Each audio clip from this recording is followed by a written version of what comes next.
eu queria contar uma história bonita e dizer assim, puxa, desde a infância eu já me inspirava em alguém, eu sonhava em ser aquilo na bancada. Não era. Eu fiz jornalismo para evitar a matemática, ironia. Hoje eu trabalho muito mais com Excel do que com Word.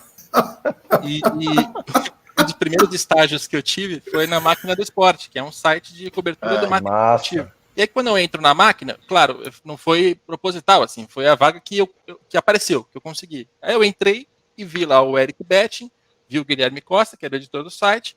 Era uma redação, eu sempre quis fazer redação, eu não queria fazer assessoria de imprensa, e o trabalho foi legal, aprendi muita coisa, e eu olhava para os caras e falava assim, pô, tem um caminho aqui. Eu não preciso ser aquele jornalista que é setorista da Portuguesa, depois setorista do Palmeiras, depois setorista da Seleção Brasileira. Não, eu posso seguir um caminho diferente para focar em algo que ninguém está dando muita atenção e talvez pegar um atalho. Hoje eu posso falar que deu certo, mas os últimos 10 anos para pagar as contas foram difíceis. Então, começa aí, pela inspiração ali via Máquina do Esporte. E aí, a cada ano, a cada período, eu fui tentando aprofundar em outras áreas, né? Então, marketing esportivo é muito legal. Depois eu achei a parte financeira, a leitura dos balanços, a explicação disso, rendeu.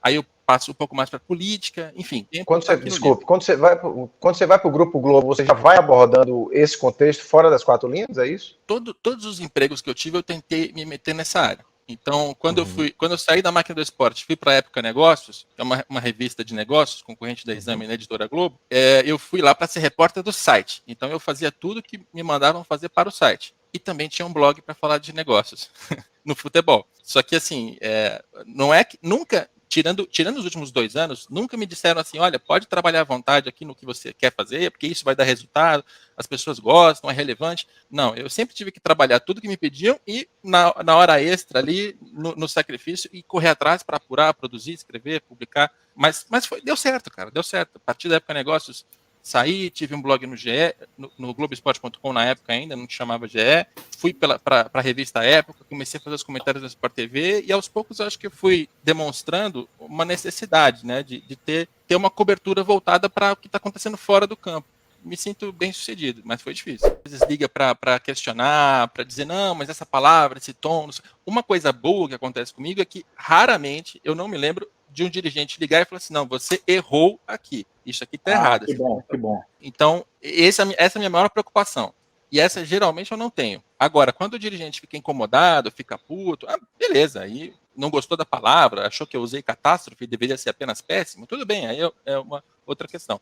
O que acontece, cara, e aí é uma parte incômoda, é que as reclamações elas não vêm para mim, elas vão muito acima da minha cabeça. Então, vou dar um exemplo dando nome, não tem problema. Eu estava na revista Época, escrevendo essa série de finanças, e eu escrevi em 2018 sobre as finanças de 17. Internacional de Porto Alegre, estava na segunda divisão, voltou em segundo e voltou com uma folha salarial que era maior do que ele tinha na primeira divisão e muito maior do que a do América. Sinal claro de ineficiência. Fiz o texto e fiz a crítica onde eu achei que tinha que fazer. O então presidente do Internacional, Marcelo Medeiros, pega um avião com a equipe dele e vai para o Rio de Janeiro e se reúne com toda a cúpula do jornal O Globo, na verdade, a Época e o Globo fazem parte da mesma empresa, né? Da Infoglobo.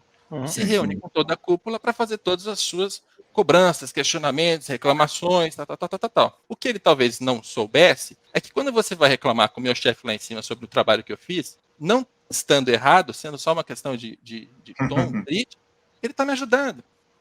Porque a partir daí os próprios diretores e os chefes olham e falam assim, esse é o trabalho dele, é isso que ele está fazendo. Agora, o que isso demonstra? O dirigente ele tenta te intimidar de várias maneiras. Uma é te espiziando em rede social, às vezes acontece. Outra é vindo reclamar o diretor de comunicação. Mas a pior de todas é quando ele vai lá no seu chefe, lá em cima, e tenta te intimidar, te prejudicar, retaliar. Essa é a pior, cara. Essa é a pior. Cara, começa com o balanço financeiro, como não podia deixar de ser. Quando o Cruzeiro pega lá o Arrascaeta, que ele vende em 19, mas contabiliza no balanço de 18, aquilo estava errado, eu entrei no Sport TV e detonei. Falei, cara, isso aqui é brincadeira, isso aqui é para reduzir artificialmente o prejuízo para enganar o governo, porque o governo tem Profut em cima, tem regras a cumprir em termos de déficit.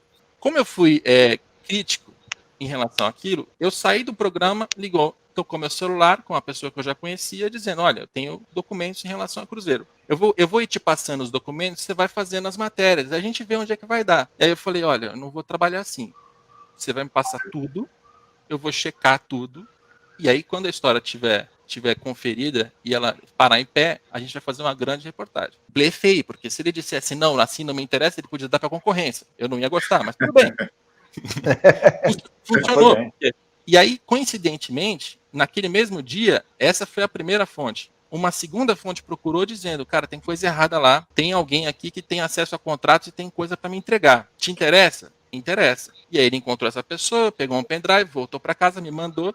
Passei a madrugada vendo o que tinha dentro daquele pendrive e tinha muita coisa. Tinha os contratos do Itair Machado, tinha os contratos do Sérgio Nonato, tinha o contrato de empréstimo que o Cristiano Richard fez e que foi quitado com a entrega de direito econômico de jogador, entre eles uma criança que tinha 11 anos. Aí foi a hora que eu falei, cara, isso aqui é muito maior, mas não adianta ficar dando matéria picotadinha. Tem que juntar tudo, checar tudo e fazer uma grande reportagem. Eu levei isso para a Globo no Rio de Janeiro, mostrei aos chefes, viajei para BH, para Belo Horizonte, sem contar para ninguém que eu estava fazendo uma matéria, peguei mais informação, me encontrei com aquela primeira fonte, peguei os documentos todos, e aí quando você junta tudo, você vê que o dinheiro do torcedor, que ele coloca via compra de ingresso, via patrocinador do produto que ele consome, via televisão, do pay-per-view que ele compra. O dinheiro do torcedor, ele está vazando para todos os lados, porque ele está sendo usado para financiar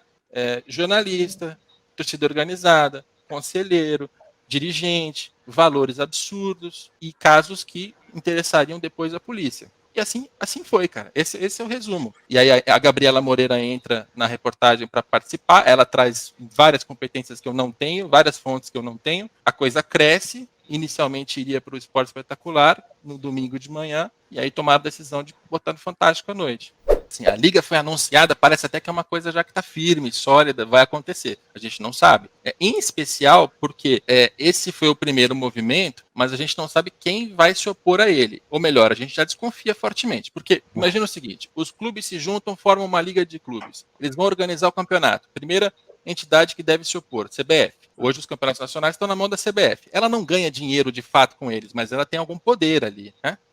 Ela está disposta a perder esse poder? A gente não sabe. Aí, vamos imaginar o seguinte, os clubes estão juntos, vão organizar um campeonato, e eles vão chegar à inevitável conclusão de que o calendário que a gente tem é uma porcaria, porque a gente gasta 4 ou 5 meses com o campeonato estadual, enquanto o campeonato brasileiro teria que durar mais tempo, teria que ser mais espaçado, teria que ser um negócio muito melhor. Vamos reformar o calendário. Quem é que perde com isso? Federação Estadual. A Federação Estadual do Rio de Janeiro está colada no Flamengo. A Federação Estadual de São Paulo, ela é muito fechada com os 4 grandes clubes daqui. Tanto é que na ocasião da Primeira Liga, os paulistas não participaram, e eu diria que foi pela não participação deles que a Primeira Liga não foi para frente. Então, tenham cautela, porque os clubes eles anunciaram uma intenção que eu acho ótima e eu sou entusiasta da ideia. Espero que tenha liga. Mas vai ter resistência da CBF, das federações, de pessoas que não estão envolvidas. É uma história que ainda vai ter muitos capítulos. Cada capítulo foi uma maluquice, né? E aliás, o projeto todo é muito imbecil, assim, né? Porque você vai contar uma história, você parte de uma ideia abrangente e você vai afunilando no tempo e nas histórias para chegar. Eu fiz o contrário, porque eu comecei a fazer um livro que ia ter um recorte de 15 anos.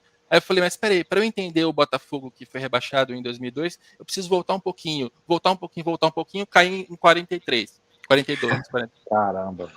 E aí, cada capítulo, eu tentava entrar na história do clube e achar a parte que mais me interessava ali para contar uma história. Porque a ideia é que, ao longo da leitura, a pessoa passe por várias histórias, vários fragmentos, que vão mostrar para ela como é o futebol. Né? Então, tinha que ter uma linha cronológica, que você começava lá atrás e ia avançando, e tinha que ter também uma lógica de assuntos, para aquilo estar bem encadeado. Esses primeiros capítulos, logicamente, não foram capítulos que eu fiz muitas entrevistas, né? Porque as pessoas já morreram. Ficou o filho, ficou o neto, eu falei com algumas dessas pessoas, mas o relato não é o mesmo, porque a pessoa já tem uma memória distante. De alguém que é um familiar, já é um relato difícil. Aí foi muito acervo, muita pesquisa em acervo de revistas, de jornais, outros livros, tentando mergulhar para achar as histórias. E aí eu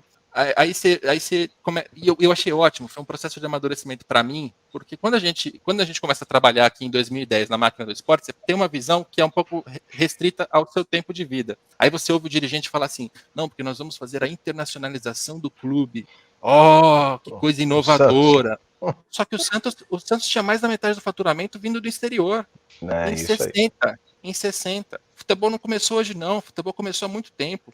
Ah, porque o futebol não era negócio antigamente. Não era, não. Leônidas da Silva foi contratado por valores astronômicos, ganhava muito mais do que o cidadão comum por amor à camisa, sabe? Então, foi um processo de amadurecimento muito legal, cara. Fazer essa pesquisa, voltar lá atrás e João Saldanha. Pô, um personagem incrível. Incrível.